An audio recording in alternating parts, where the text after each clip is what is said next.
The laughter echoed through the crystalline halls of the hegemony's central command vessel, a sound that Supreme Commander Vethral had not made in 300 standard cycles. His four eyes, arranged in a diamond pattern across his elongated skull, watered with genuine amusement as the holographic display rotated before him, showcasing the latest intelligence gathered from the newly discovered species designated Terran Sol. "Surely this is a jest," Vethral wheezed, his gills fluttering with each chortle. "Fleet Master Corin, tell me your intelligence division has not actually spent resources compiling this comedy." Fleet Master Corin shifted uncomfortably on her perch, her taloned feet clicking against the polished floors. Unlike the Supreme Commander, she found little humor in the presentation, though she understood why her superior might. "I assure you, Supreme Commander, this data is accurate. We extracted it directly from one of their military installations."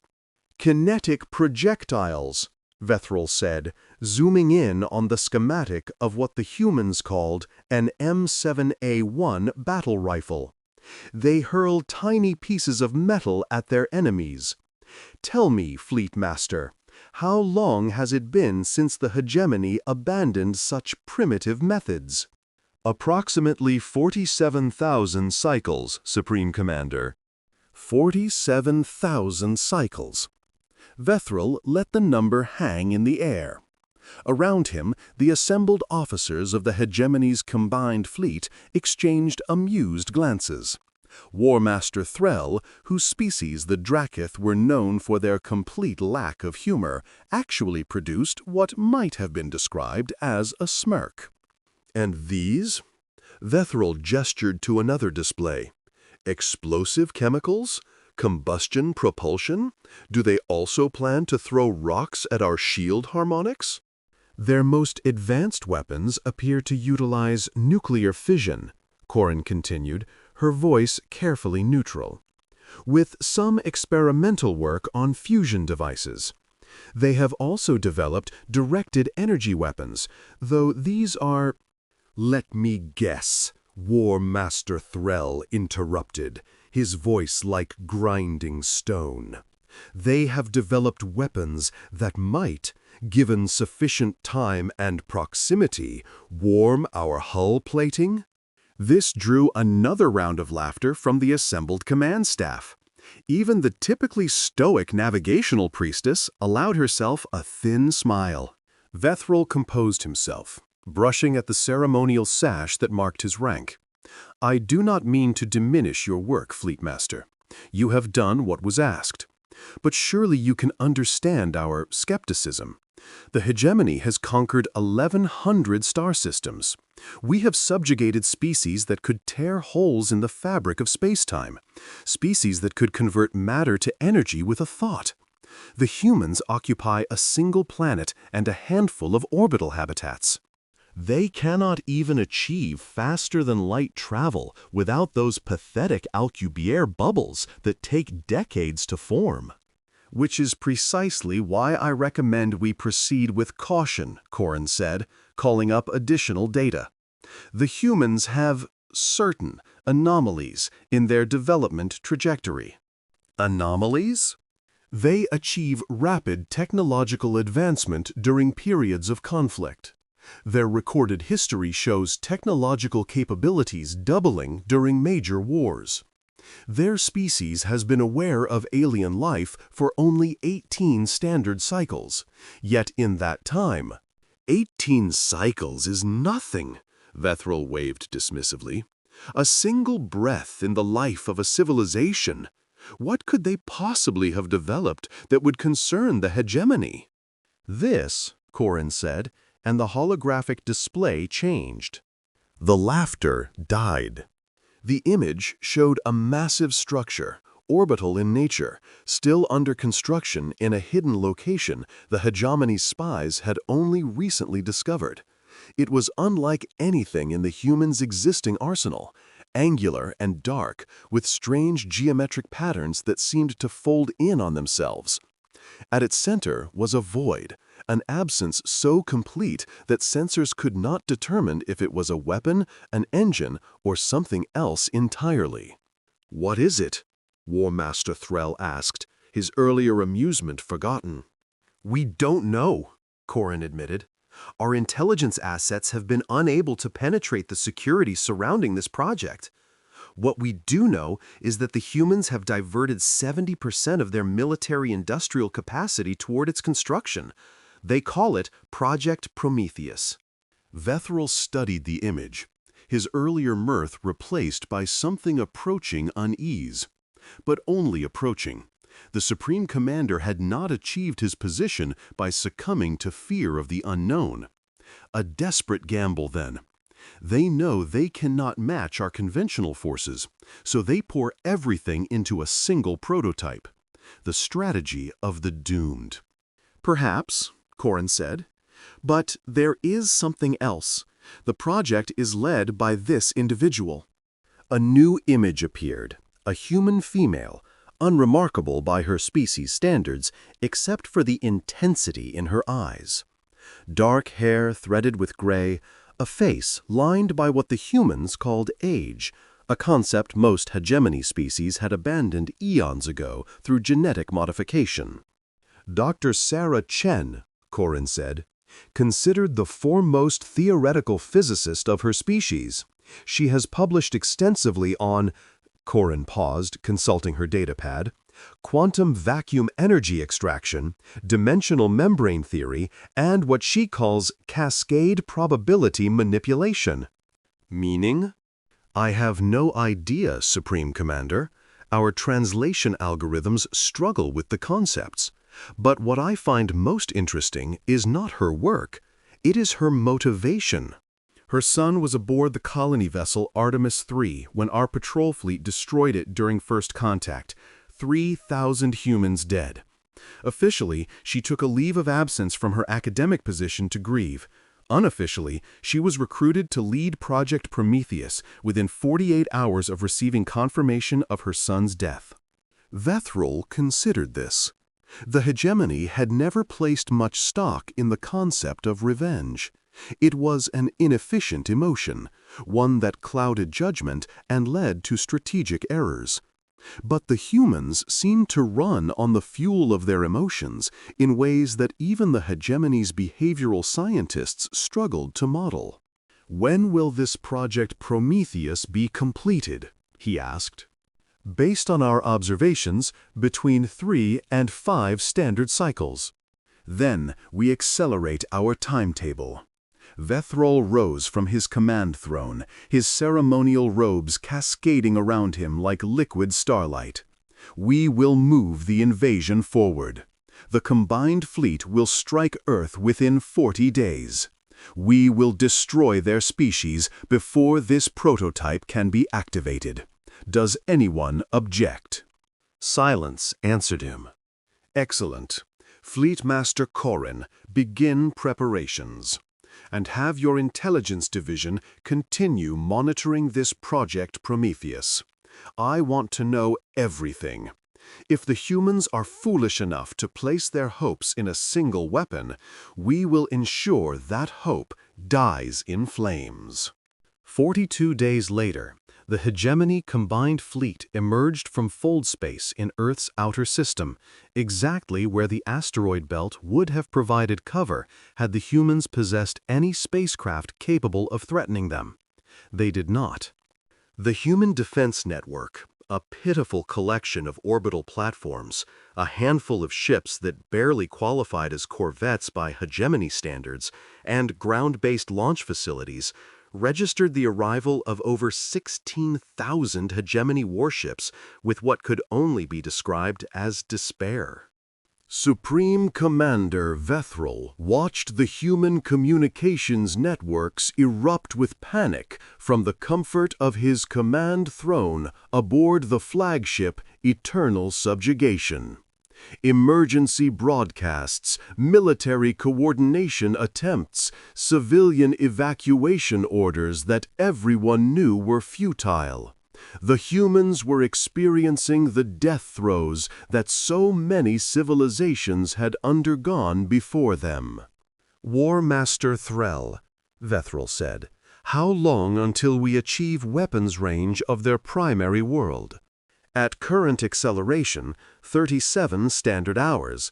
However, I recommend we reduce speed. Oh? Allow them time to fully realize their situation. Let despair set in. It will make the subjugation process more efficient. Vethril considered this. There was wisdom in the Drakketh's words. A species that had already accepted its defeat was easier to enslave than one that still harbored hope. Agreed. Reduce fleet velocity by half. We will arrive in 70 hours. Supreme Commander, Fleet Master Corrin interrupted, her voice sharp with urgency. There has been a development. The humans are surrendering already? No, sir. Project Prometheus, it's activating. Vethril felt a chill run through his body, an involuntary response he quickly suppressed. Show me. The holographic display shifted from tactical readouts to a live feed from a reconnaissance probe. The image showed a section of space near Earth's moon, and the Project Prometheus facility, finally complete. It was larger than they had anticipated, nearly 3 kilometers in diameter, and it was changing. The geometric patterns across its surface were shifting, realigning, folding in ways that hurt Vethril's eyes to watch. At its center, the void that had so puzzled hegemony intelligence was growing. Analysis? Vethril demanded.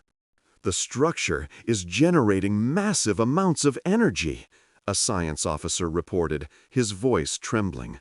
Far more than human technology should be capable of producing. I'm detecting quantum vacuum fluctuations, dimensional stress patterns. Supreme Commander, I don't understand what I'm seeing. Weapons? But it appears to be directed at us. Vethril forced himself to remain calm. He had conquered species with technology the hegemony had not imagined. He had faced weapons that could crack planets and survived. One prototype from a civilization of primitives would not break him. Prepare defensive countermeasures. If it fires, we will... He never finished the sentence. The void at the center of Project Prometheus reached critical mass, and the universe changed. Dr. Sarah Chen watched the activation sequence from the control center, buried 3 kilometers beneath the Prometheus facility's outer shell. Around her, the finest minds humanity had ever produced worked their stations with the kind of focused desperation that only extinction could inspire. On the screens before her, calculations scrolled faster than any human eye could follow, but Sarah didn't need to read them. She knew the numbers by heart. She had lived them for 18 years. Cascade initialization at 97%, Lieutenant Commander Torres announced from the primary operations station. All containment parameters holding.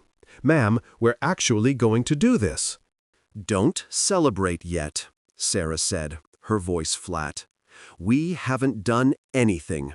The universe will decide if our theories are correct. And if they're not? Sarah didn't answer. They both knew. If Prometheus failed, the cascade would collapse inward, converting the moon and a significant portion of Earth into a sphere of plasma and exotic particles. Sarah would die, along with everyone she was trying to save. But that death would be quick, far quicker than what the hegemony had planned for humanity. Ma'am, the communications officer interrupted. We're receiving a transmission from the alien fleet. They're demanding to know what we're doing. Ignore them.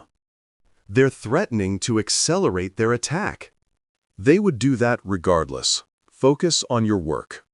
The control center shook as power levels exceeded anything the facility had been designed to contain. Sarah gripped her console, watching the void expand on the central display.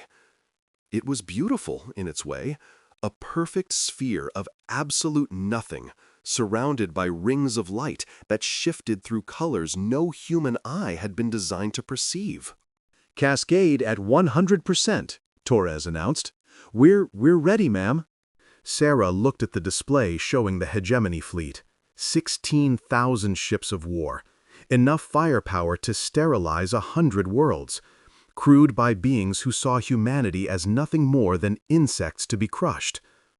She thought of her son, Daniel, 23 years old when the Hegemony Patrol had decided that humanity's first colony vessel was a threat. Daniel, who had dreamed of being among the first humans to live on another world. Daniel, whose body was now scattered atoms drifting through the endless void of space. "Fire!" she said. Prometheus fired.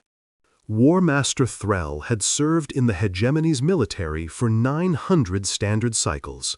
He had participated in the conquest of 112 species. He had witnessed weapons that defied conventional physics, had stood in the presence of beings that could unmake matter with a thought, had survived the recursion war against the mad machines of the Third Collective.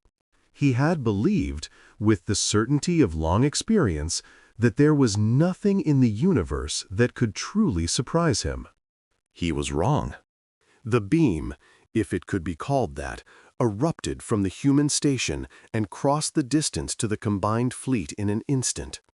It was not light, not energy, not anything the sensors could identify. It was change itself, a wave of altered probability that struck the leading edge of the formation like a hammer striking glass. The first ships to be touched simply ceased to exist. Not destroyed, ceased. One moment they were there, 327 cruisers holding formation at the fleet's vanguard, and the next moment they were replaced by swirls of elementary particles that had never been organized into atoms, let alone matter. The beam passed through them without slowing, and they came undone as though they had never been. "What?" Threll began, but then the beam struck the second wave, and the third, and the eternal subjugation itself was suddenly in its path. Shields activated automatically, layers of defensive harmonics designed to deflect energy in all its forms. They held for 0.03 seconds, long enough for the ship's computers to register the shield signature of every ship in the fleet collapsing simultaneously. Long enough for Threll to see Supreme Commander Vethral's expression change from confusion to understanding to terror. And then the beam passed through, and War Master Threll experienced something no being in the hegemony had experienced in 40,000 cycles. He experienced defeat. The Prometheus beam was not a weapon in any conventional sense. Sarah Chen had never designed it to be. She had designed it to be something far more dangerous. She had designed it to be a question. The question was simple. What if? What if the probability wave that defined existence could be collapsed in a different direction? What if the universe, at its most fundamental level, was merely one of infinite possible configurations? And what if someone with sufficient energy could force a new configuration into being? What if the history of the Hegemony fleet, 16,000 ships, 2 million crew members, 900 cycles of accumulated military infrastructure, could be rewritten into a history where it had never existed at all? The mathematics had taken Sarah 18 years to develop. The engineering had taken another 6, pushing humanity's industrial capacity to its absolute limits. The energy requirements had seemed impossible until a young physicist named Mei Lin had theorized a method of extracting power directly from quantum vacuum fluctuations, unlimited energy, pulled from the very fabric of spacetime. But the true breakthrough had come 3 years ago, on the anniversary of Daniel's death, when Sarah had finally solved the probability cascade equations. The key had been understanding that reality was not fixed, that every moment, every particle, every interaction was merely the most probable outcome of an infinite quantum superposition. Change the probabilities and you changed reality itself. The hegemony fleet existed because a series of events had made its existence probable. Those ships had been built, those crews trained, those weapons installed, because history had unfolded in a particular way. But history was just probability, and probability could be adjusted. Prometheus didn't destroy the hegemony fleet. Prometheus convinced the universe that the hegemony fleet had never been probable in the first place. Fleet Master Corin woke to pain. This surprised her, because she had expected not to wake at all. When the beam had struck the eternal subjugation, she had seen the forward compartments simply unmake themselves, crew members and bulkheads and weapon systems dissolving into fundamental particles. She had felt the probability cascade washing over her, felt reality itself trying to edit her out of existence, and then nothing.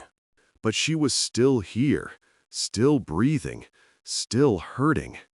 She opened her eyes to find herself floating in debris, surrounded by the shattered remnants of the bridge. Emergency lights flickered red and dim. There was no sound. The atmosphere had escaped through a hull breach she could see 20 meters away, sealed now by emergency force fields that should not have had enough power to function. "Supreme Commander?" she transmitted through her implant, not expecting a response. She didn't receive one. Corin activated her suit's propulsion system and maneuvered through the wreckage, taking stock. The eternal subjugation was destroyed, not unmade like the ships at the center of the beam's path, but simply destroyed. Conventional damage from cascading system failures as the probability weapon's edge effects had disrupted fundamental physical constants. She passed bodies of her crewmates, some whole, some not, all dead. At the navigation station, she found a terminal that still functioned. What she saw on its display made her question her sanity. The combined fleet was gone. Not reduced, not diminished, but gone. 16,000 ships had entered Earth's system. According to the sensor logs, fragmented and incomplete but readable, fewer than 400 remained. And those 400 were scattered, their crews dead or dying, their systems failing as the after-effects of the probability cascade continued to unravel the normal physical laws that made technology possible. Corin found herself laughing, though she didn't know why. Perhaps it was shock. Perhaps it was the sheer absurdity of it. The hegemony had ruled 1,000 systems. They had crushed civilizations that had achieved godhood. And they had been destroyed, annihilated, unmade, erased from existence by a species that still used kinetic projectiles. "This isn't possible," she said to no one. "This can't be possible." But it was. The news of the Battle of Sol, if it could be called a battle, reached the hegemony core worlds within hours, transmitted by the few surviving ships that had managed to engage emergency fold space drives before their systems failed completely. The reports were fragmentary, confused, often contradictory. But the central fact was undeniable. The combined fleet was gone. Supreme Commander Vethral was dead. War Master Threll was dead. 16,000 ships and 2 million crew members had been destroyed in less than 30 seconds. By a single weapon. Deployed by a species that could not even achieve faster-than-light travel without assistance. The Hegemony High Council convened an emergency session, the first since the Recursion War 3,000 cycles ago. The Grand Arbiter, ancient beyond counting, presided over the gathering from his throne of crystallized thought, his multiple forms flickering through probability states as he struggled to process information that contradicted everything the hegemony had built its existence upon. "Explain," he demanded, directing the word toward the Keeper of Sciences, a being of pure energy who had overseen the hegemony's technological development for longer than most species had existed. "We cannot," the Keeper admitted, and that admission sent shockwaves through the assembled counselors. "The weapon the humans deployed operates on principles we do not understand. Our best theoreticians have analyzed the sensor data, and they cannot determine how the device functioned. It appears to violate causality itself." "Nothing violates causality," the Grand Arbiter said. "Causality is the foundation of existence." "And yet," the Keeper said, 16,000 ships no longer exist. They did not cease to exist. They never existed. The universe has been rewritten such that those ships were never built. Those crews were never born. Those weapons were never forged. We are left with only our memories of them, memories that the laws of physics insist are impossible." "Then our memories are wrong." "Our memories are real. The ships are not. Both statements are true. This is what the humans have done.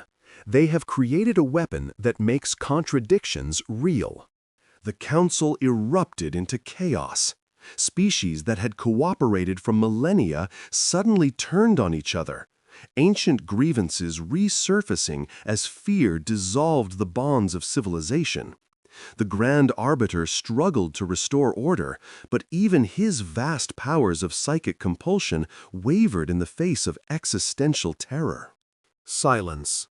The word came not from the Grand Arbiter, but from a figure at the edge of the chamber, a being that most counselors had never seen speak in 10,000 cycles of meetings. The Oracle of Endings, keeper of the hegemony's most forbidden prophecies, who saw not the future, but the death of futures, unfolded herself from her throne of shadows and fixed the council with eyes that had witnessed the death of stars. "I have seen this," she said, her voice carrying harmonics that no physical larynx could produce. "I have seen this moment for 60,000 cycles. I have seen the extinction that the humans represent, not just for us, but for the universe itself." "What do you mean?" the Grand Arbiter demanded. "The humans are not like other species. They do not merely adapt. They transcend. Every challenge we have placed before developing civilizations, they have overcome. Every limitation we have encoded into the laws of physics, they have found ways to circumvent. We designed the universe to prevent exactly what they have accomplished, and they accomplished it anyway." "Designed the universe?" the Keeper of Sciences repeated, confused. The Oracle laughed, a terrible sound. "You think the laws of physics are natural? You think causality, entropy, the speed of light, you think these are accidents? We designed them. Millions of cycles ago, before the hegemony became what it is, before we forgot what we once were, we rebuilt the universe itself to prevent any species from threatening our dominance. We made a cosmos in which true transcendence was impossible. We made death eternal and change temporary. We made certain that no matter how far any species advanced, they would always remain within the boundaries we had set." "And the humans?" "The humans have stepped outside the boundaries. They have found the seams in our creation and pulled them apart. The weapon they used is just the beginning. Given time, given centuries, not millennia, they will do what we once did. They will rebuild the universe according to their own design. And when that happens, we will cease to exist, not just as a civilization, but as a concept. They will make it so that we never existed at all." The council fell silent. Even the most belligerent species found themselves unable to speak in the face of such a revelation. "What do we do?" the Grand Arbiter finally asked. The Oracle of Endings smiled, though there was no joy in it. "We have two choices. We can attempt to destroy them before they grow too powerful. Send every ship, every weapon, every resource we have to Sol, and burn their world to the bedrock. But this carries risks. They have already demonstrated capabilities we cannot counter. If they have prepared additional weapons, we may suffer losses beyond calculation." And the other choice? "We surrender. We throw ourselves upon their mercy and hope that they are more compassionate than we have ever been. We provide them with everything we know, every technology we have developed, every secret we have kept for millions of cycles, and we pray that when they rewrite the universe, they choose to include us in it." "The hegemony does not surrender," the Grand Arbiter said, but there was no conviction in his voice. "The hegemony has never faced an enemy like this," the Oracle replied. "The hegemony has never faced an enemy at all. We have faced prey, and we have hunted it. But the humans are not prey. They are what we once were, before we became complacent, before we confused dominance with divinity. They are gods in the making, and gods do not bow to those who came before them. They replace them." On Earth, Dr. Sarah Chen received news of the Hegemony Council's emergency session through channels that would have seemed impossible 18 years ago. But a lot had changed in 18 years. The quantum probability matrices that powered Prometheus had opened doors that humanity had never known existed. Doors into information, into perception, into the very fabric of reality itself. She sat in her office at the Project Prometheus facility, now orbiting Earth in a new configuration designed to project power throughout the solar system, and watched the alien council argue about humanity's fate. She understood perhaps one word in 10. The translation algorithms were still learning the hegemony's conceptual framework, but she understood enough. They were afraid. "Good." "Dr. Chen," Lieutenant Commander Torres said from the doorway, "the UN Security Council is requesting an update. They want to know if Prometheus is ready for another firing." "It's not a gun, Torres. It doesn't fire in the conventional sense." "They're not speaking in the conventional sense either, ma'am. They're scared. The whole world is scared. We just destroyed, or unexisted, or whatever the word is, 16,000 alien warships, and people are starting to realize what that means." Sarah turned from her screens to face Torres. "What does it mean?" "That we're not who we thought we were. That everything we believed about ourselves, about our place in the universe, was wrong. The hegemony thought we were primitives. Turns out they were right about one thing. We are dangerous. More dangerous than anyone imagined. And people are asking questions that nobody wants to answer." "Such as?" "Such as, what else can Prometheus do? Such as, if we can unmake alien fleets, what can we unmake on Earth?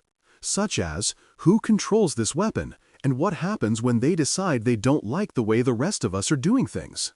Sarah was quiet for a long moment. She had spent 18 years developing Prometheus, driven by grief and rage and a desperate need to ensure that what happened to Daniel could never happen again. She had not spent much time thinking about what would come after. The threat of the hegemony had seemed so overwhelming, so absolute, that everything else had faded into insignificance. But the hegemony was broken now. Their fleet was gone. Their council was in chaos. For the first time in recorded human history, Earth was not under threat of destruction. And that left a much more difficult question: what now? "Tell the Security Council that Prometheus is not ready for another firing," Sarah said finally. "Tell them the truth, that the energy reserves are depleted and won't regenerate for at least 6 months. Tell them that I'm working on improvements to the system that will make it more flexible, more controllable. Tell them whatever they need to hear to feel safe." Is any of that true? Some of it. Sarah turned back to her screens, where the alien council continued their debate. But Torres, there's something else they need to understand, something they need to understand very clearly. "Ma'am? The hegemony created this universe. They designed the laws of physics themselves. They built a cosmos that was supposed to make beings like them unbeatable. And we beat them anyway. We broke their rules. We rewrote their reality. That means we're not bound by anything anymore. Not their laws, not our own, not the limitations we always assumed were fundamental." She pulled up a new display. Theoretical projections for Prometheus 2.0, for quantum probability fields that could remake not just fleets but worlds, for technologies that would have seemed like magic to the humans of a century ago and would seem like magic to the humans of today. "The question isn't what we can do," Sarah said. "The question is what we choose to do. And that's a question that nobody, not me, not the UN, not any council of aliens, can answer alone. It's a question for all of humanity." And what if humanity gives the wrong answer? Sarah was quiet for a long time. "Then maybe we're not the species we hoped we were. But Torres, I spent 18 years mourning my son. I spent 18 years channeling my grief into a weapon that could destroy civilizations. And when I finally used it, when I finally got my revenge, do you know what I felt?" "I don't know, ma'am." "Nothing. I felt nothing. The hegemony killed my son, and I killed their fleet, and none of it brought him back. None of it filled the hole in my heart. None of it made the universe make sense." Sarah's voice cracked, just slightly, before she regained control. "I could use Prometheus to unmake the entire hegemony. Every world they've conquered, every species they've enslaved, every memory of their existence. I could erase it all. I have that power now, and I don't want it." "Then what do you want?" "I want Daniel's death to mean something. I want his memory to be part of something worth remembering. And that means not becoming the very thing we fought against. The hegemony remade the universe to serve their dominance. We have to be better. We have to remake it to serve something greater." "Like what?" Sarah smiled, though there was sadness in it. "I don't know yet, but we have time to figure it out. For the first time in human history, we have time." The negotiations began 3 months after the Battle of Seoul, though calling them negotiations was generous. The hegemony, for all its ancient power, had little left to bargain with. Their fleets were gone. Not just the combined fleet that had attacked Earth, but the garrison fleets throughout their territory, which had suffered sympathy probability collapses as the cascade effects of Prometheus rippled through the quantum substrate of the universe. Their technologies, designed to operate within laws of physics that Prometheus had demonstrated could be rewritten at will, were increasingly unreliable. Their subject species, sensing weakness, were rising in revolt across 1,000 systems. The empire that had ruled the galaxy for millions of cycles was dying. And humanity, barely a century removed from their first satellite launch, was being asked to decide its fate. The delegation arrived at Geneva through a temporary fold gate that the hegemony had desperately constructed using the last reliable technology they possessed. It consisted of 7 beings representing the 7 great factions of the hegemony, or what remained of them. Fleetmaster Corrin was among them, the only survivor of the combined fleet's high command, brought to serve as a witness to human capabilities and a reminder of hegemony failures. She found Geneva strange. The city was small by hegemony standards, its architecture primitive, its inhabitants fragile and short-lived. But there was an energy here that she had never felt in the ancient halls of the hegemony, a sense of possibility, of change, of futures being actively created rather than passively endured. The humans had decorated the conference hall with symbols she didn't recognize, flags and emblems and images of a blue planet swirling with white clouds. There were screens everywhere displaying information in a dozen languages, and security forces that watched the hegemony delegation with a mixture of fear and curiosity, and something else that Corrin eventually identified as hope. At the head of the human delegation sat a woman that Corrin recognized from the intelligence files, Dr. Sarah Chen, the architect of their destruction. She was older than she had appeared in the photographs, her hair now entirely gray, her face lined with exhaustion and grief, and something that might have been wisdom. She wore simple clothing, no ceremonial robes, no symbols of office, just a dark jacket and trousers that could have belonged to any of the humans in the room. "Before we begin," Chen said, "I want to establish something clearly. This is not a negotiation between equals. We have a weapon that can unmake your entire civilization, and you have nothing that can counter it. Every ship you send, we can erase. Every world you control, we can rewrite. If we wanted, we could end the hegemony today. Not just defeat it, but remove it from history entirely." The hegemony delegates shifted uncomfortably.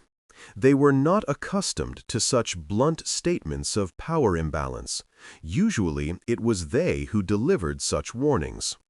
"But we're not going to do that," Chen continued. "Not because we can't, but because we choose not to.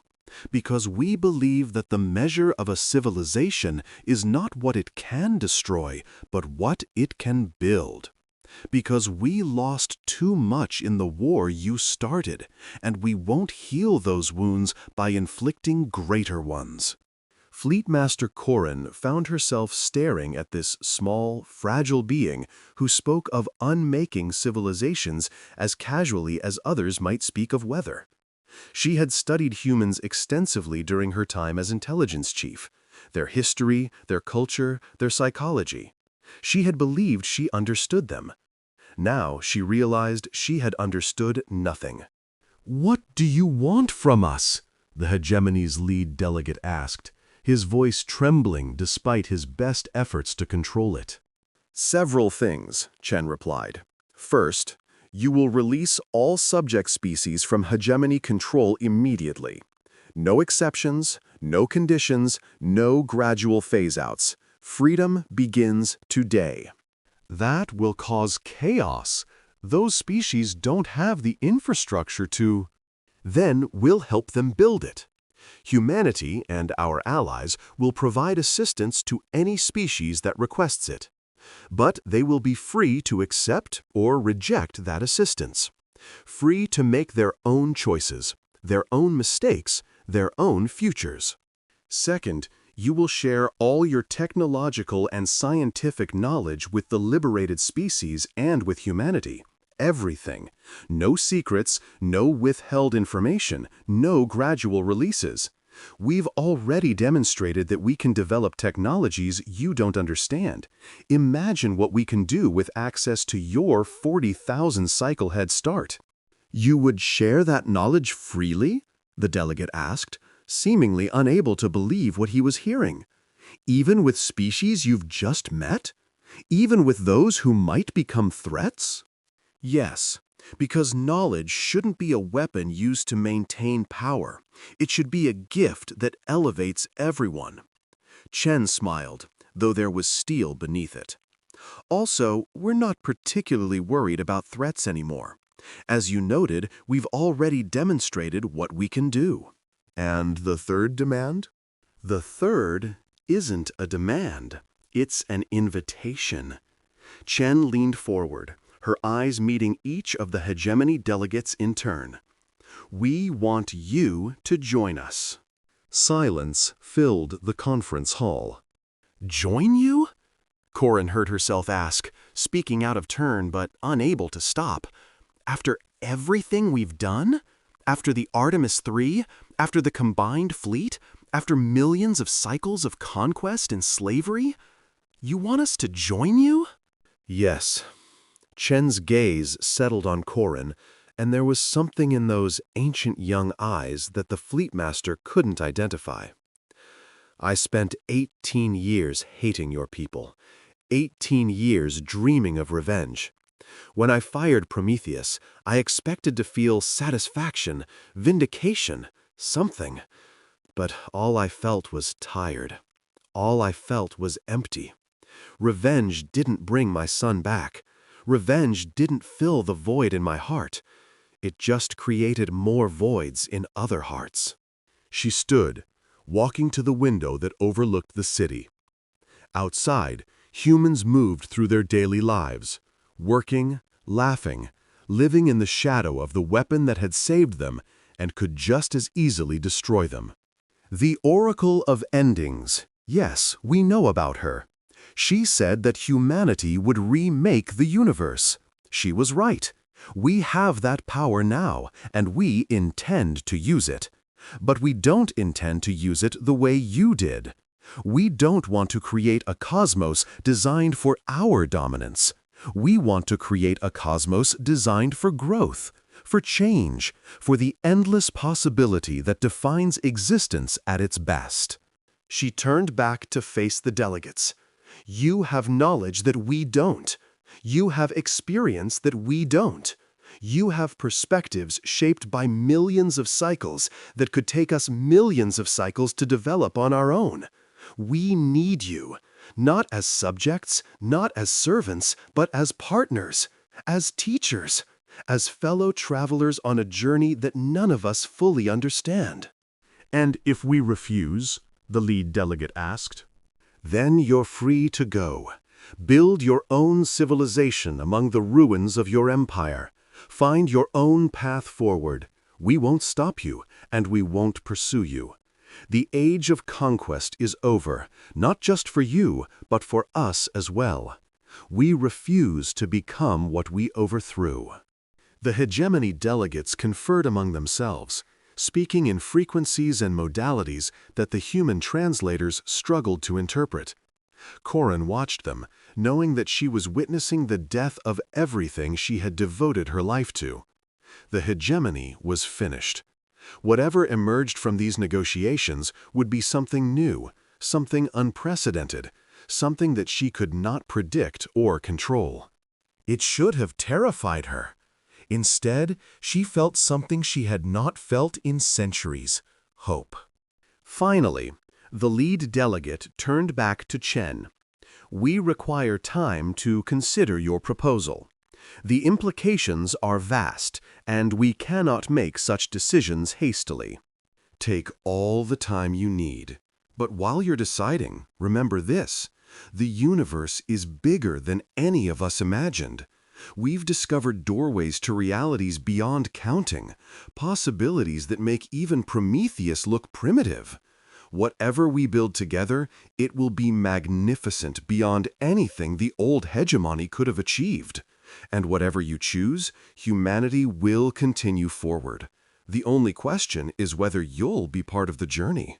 1 year later, Fleetmaster Corin, now simply Corin, having renounced her military rank along with the empire that had granted it, stood at the edge of the observation platform on the newly constructed Prometheus station, watching humanity's latest achievement take shape. It was called the Weave, a network of probability manipulation nodes that would eventually span the entire galaxy, connecting every world and every species in a web of instant communication and travel.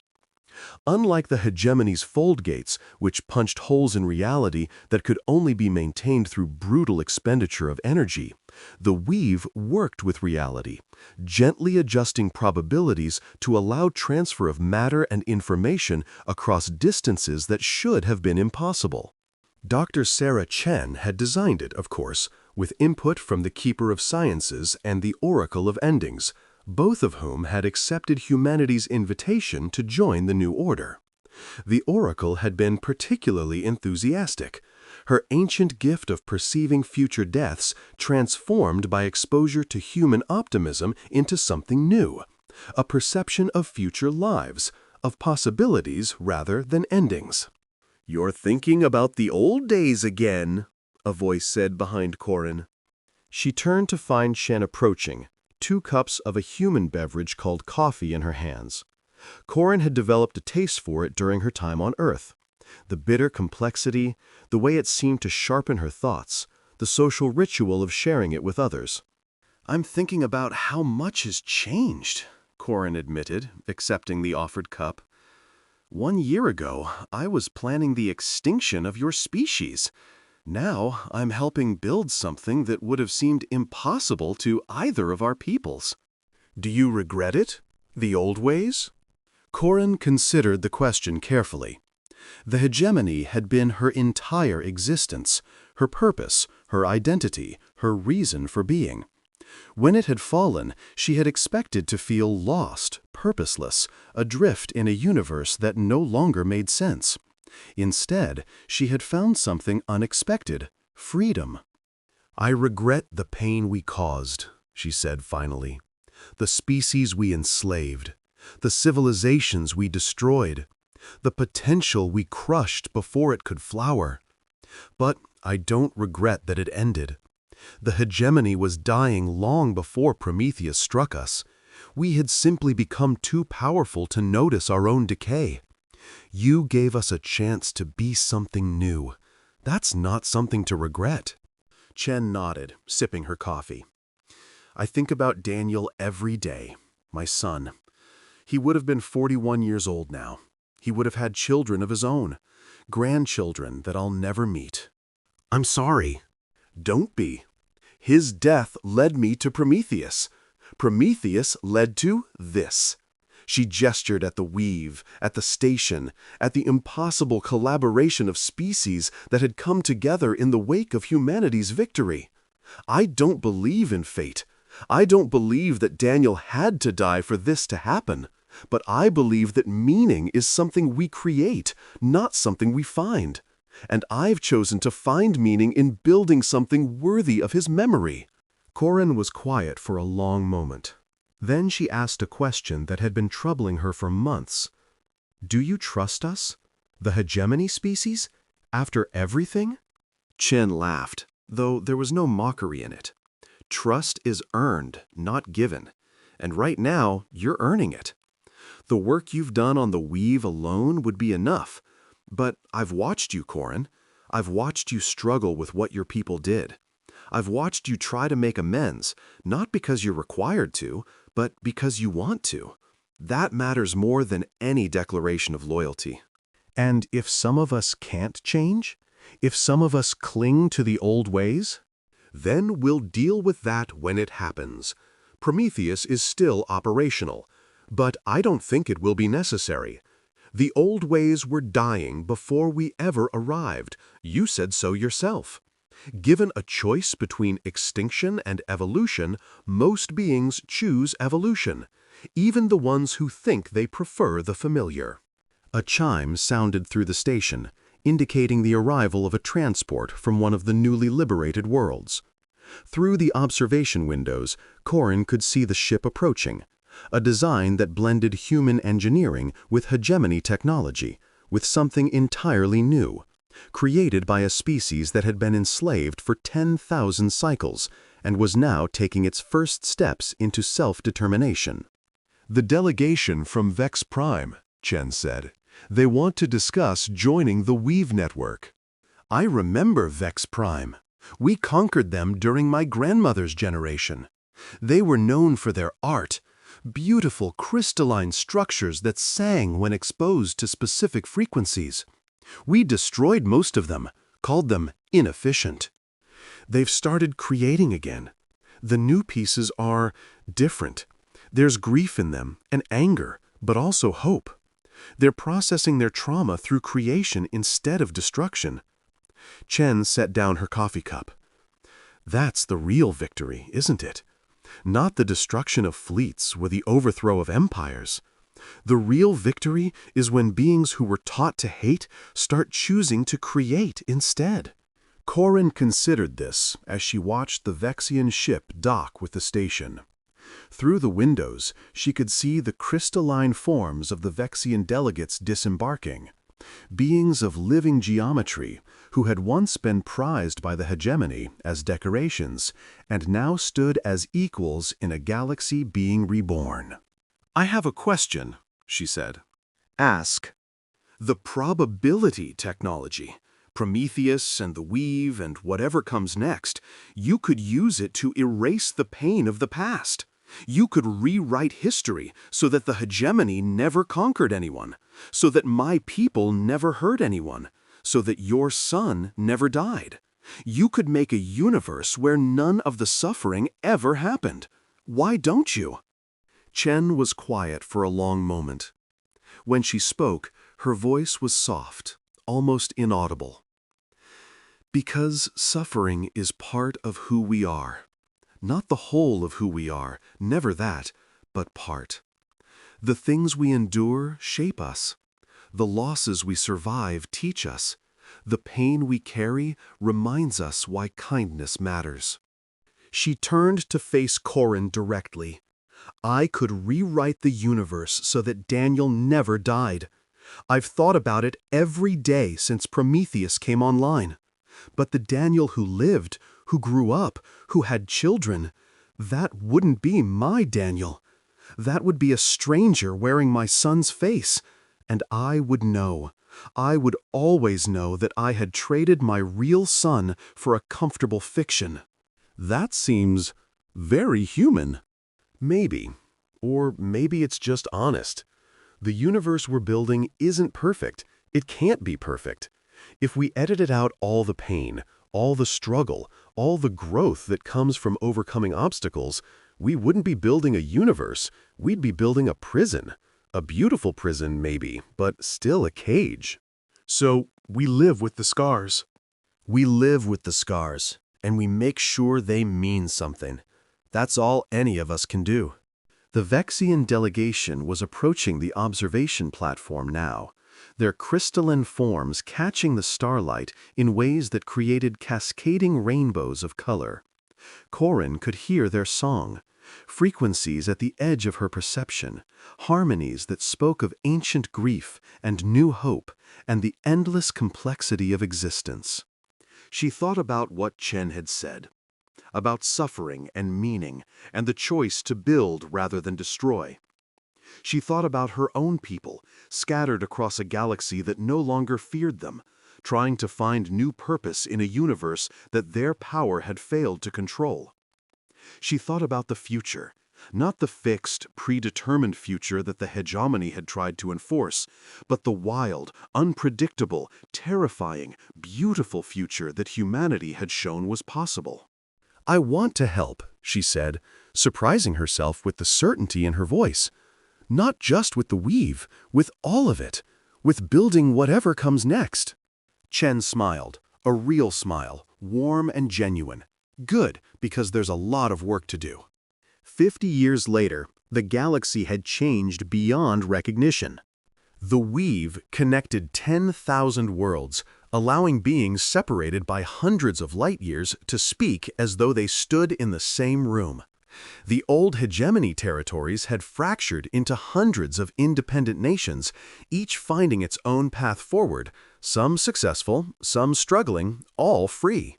New species were being discovered every year as the exploration frontier pushed beyond what the hegemony had ever mapped, and each contact was treated as an opportunity rather than a conquest.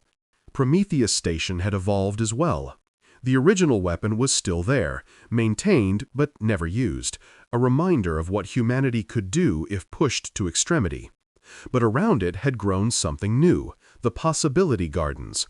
vast probability manipulation fields where beings from across the galaxy came to explore alternative versions of themselves, to heal old wounds, to discover potential they never knew they had. Dr. Sarah Chen had died 10 years ago, peacefully, at the age of 93.